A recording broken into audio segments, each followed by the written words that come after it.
Assalomu alaykum. Gruziyaga kelmoqchi bo'lgan aka-ukalar, opa-singillar birinchi videoda kirish uchun kerak bo'lgan hujjatlarni aytdim. Endi mana bu videoda oxirgacha ko'ringlar, kommentariyaga va telefon qilib so'rashdan oldin oxirgacha videoni ko'rsangizlar, Gruziya ichki tartibi va qanaqa hujjatlar kerakligini batafsil sizlarga tushuntirib o'taman. Birinchi o'rinda Gruziyaga kirib kelgandan keyin eng yaxshi sim kartasi bu Maktikom. Aeroportda o'zidan Maktikom sim kartani sotib olinglar. $25 turadi bezlimitli sim karta. Bu birinchi masala. Ikkinchi masala, hostelga joylashgandan keyin nima ishga ishlamoqchisizlar? Taksi yoki dastavkada ishlamoqchi bo'lgan aka-ukalar, sizlar avvalosi Dom Yustitsiya degan joyi bor. Ya'ni O'zbekistondagi davlat xizmatlari va Rossiyadagi Moyi dokumentiga o'xshagan joy. Shu joyga borasizlarda $50 maksimum pul ketadi.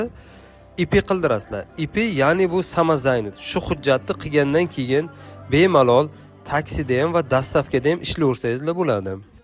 Qurilishga ishlamoqchi bo'lgan aka-ukalar firma o'zini hisobidan sizlarga turdovoy dogovor medstraxovka qilib beradi. Bu uchun firmaga o'zlari to'lovni qilasizlar. Keyin davom ettirmoqchi bo'lsangizlar, o'sha qurilishga ishlashni firma o'zi ID yoki bo'lmasa VNJ ga ariza topshiradi. Yo'q, men kirib turib, prosta Gruziyada yashab yurmoqchiman desangizlar, bemalol sizlarga 1 yil hech kim tegmaydi. IP ham qilish shart emas, boshqa hujjat qilish ham shart emas. Quruq yashab yuraman desangizlar, yo'q, ishlayman desangizlar, taksi, dastavkachilar uchun IP shart. Stroykaga firmani o'zi qilib beradi hujjatlaringizni. Uncha ko'p pul ketmaydi. Gruziyaning ichki tartiblari bo'yicha sizlar qoidani buzmasangizlar, sizlarga ortiqcha hech kim tegmaydi. Keyin dastavkaga ishlamoqchi bo'lgan aka-ukalar, avvalosi sizlarga A kategoriya kerak skuter haydash uchun. Dastavkani mashinada qilib bo'lmaydi, chunki shaharda probka ko'p va hamma joyda platni parkovka. Va taksida ishlamoqchi bo'lgan aka-ukalar, avvalosi sizlar mashin uchun arendani bir haftalik to'lovni ba'zida rentkarlar yoki parklar oladi, ba'zida olmaydi. Kunlik to'lovni balansdan oladi.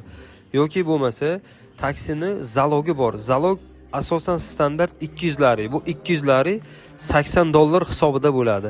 Skuterdagi ham xuddi shunday, bir haftalik pulini oldindan oladi. Skuter arzon. Kategoriyasi borlarni skuterga maslahat beraman. Skuterda ish yaxshi. Ayollarga ish hozircha yo'q Gruziyada, faqatgina bahorda ishlasangizlar bo'ladi. Ya'ni restoran, turistlar ko'payganda restoran, mehmonxonalarda ishlasangizlar bo'ladi. Qurilishda ishlamoqchi bo'lgan aka-ukalar abyomga ishlayman desa, o'zlari kirib turib, yashab, IP qilib turib, abyomga ishni olsalar bo'ladi. Agar firmada ishlamoqchi bo'lgan aka-ukalar, bularga firma $1000 oylik beradi, 3 mahal ovqat va yotog'ini beradi va dokumentlarini qilib beradi. Taksiniki o'zlaringiz bilasizlar, qanday ishlash tartibini. Bu yerda ham Yandex. Agar boshida taksida ekonom mashinada, ekonom tarifda ishlashlaringizni maslahat beraman. Sababi shaharga o'rganishlaringiz bor. Bu yerda ham shtraflar bor. Shtraflar juda ham qimmat emas, lekin baribir shtraflar bor. Va undan tashqari, shtraflardan tashqari basline degan narsasi bor. Ya'ni avtobusni palasi. Bizni fuqarolar, tojiki, o'rta Osiyo fuqarolar avtobusni palasidan haydashligi mumkin emas. Avtobusni palasidan haydash uchun faqatgina Gruziyani pravasi bo'lishligi kerak. Agarda Gruziyani pravasi bo'lmasa, patrul ushlab olsa, 2 marta ushlasa 200 laridan shtraf, 3-martasiga 6 oyga pravalaringizni rishat qiladi. Shu uchun eng tinch, eng yaxshi yo'li ekonom tarifda ishlab yurganlaringiz yaxshi. Ekonom tarifda mashinasini arendasi arzon va undan tashqari agar birorta DTP, avtohalokat sodir bo'lsa, siz vinovat aybdor bo'lsangiz, mashinangiz zapchasi arzon turadi. Komfort paketdagi mashinalarning zapchasi biroz qimmat turadi va uni arendasi va rasxodlari katta bo'ladi. Mashinalar asosan Ford Fusion, Toyota Priuslar, Malibu, Camrylar bu yerda taksida yuradi. Boshqa sohalarda Gruziyada ish topish biroz mushkul yoki ish bo'lganda ham oylik nihoyatda kam. Bu yerda yaxshi daromad qilayotgan soha eng zo'ri dastavka. Dastavkada yaxshi pul topadi. Ikkinchisi taksi. Pravasi borlar uchun Gruzavoyga yoki furalarga uncha ish yo'q. Kelib turib uni o'zi surishtirib topsangiz bo'ladi. qassobxona, skladlar, magazinlarda ish yo'q. Bor ish nihoyatda oyligi kam. Ayollar masalasini ham aytib o'tdim, erkaklar holatini aytib o'tdim. Stroykadagi holatlar, stroykada firmada har qanaqa ish topsa bo'ladi. Santexnik bo'ladimi, qurilishga tegishli qanaqa soha bo'lsa hammasiga topsa bo'ladi. Firmalar asosan $1000 oylik beradi. Patolog bersa $1200 oylik beradi. Lekin boshida birinchi oyda $900 boshlaydi, keyingi oylikda ko'taradi. 1000, 1100, 1200 gacha boradi. Hujjatlar masalasini ham aytdim va Gruziyadagi ichki tartibni aytdim. Bu yerda millatchilik, boshqa narsalar yo'q. Albatta tartibga amal qilib yashasangiz, Gruziyada bemalol yashab yursangiz bo'ladi.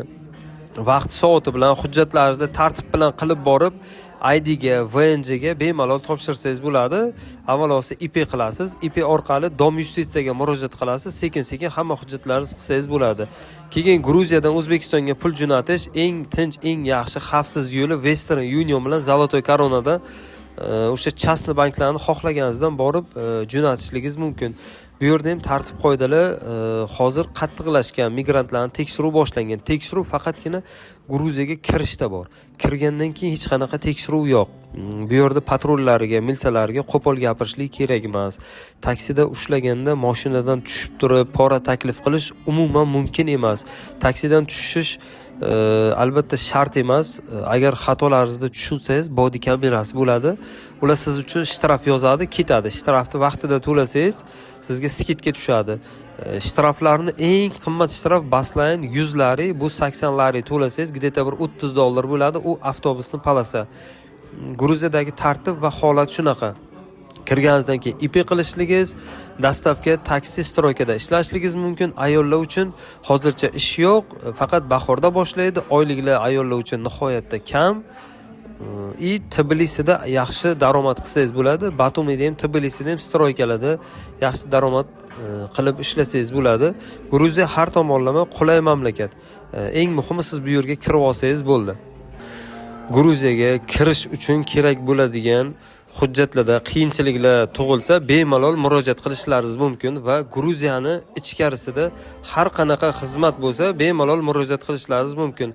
Avvalosi rentkar, mehmonxona, skuter, velosiped, bolnitsa, hujjat qilish, mehmonxona yoki kvartira topib berish, ish masalasi qanaqaiki yordam bo'ladigan bo'lsa, pastda nomer qoldiraman. WhatsApp, Telegram, Instagramdan 24 soat bemalol aloqaga chiqishlaringiz mumkin.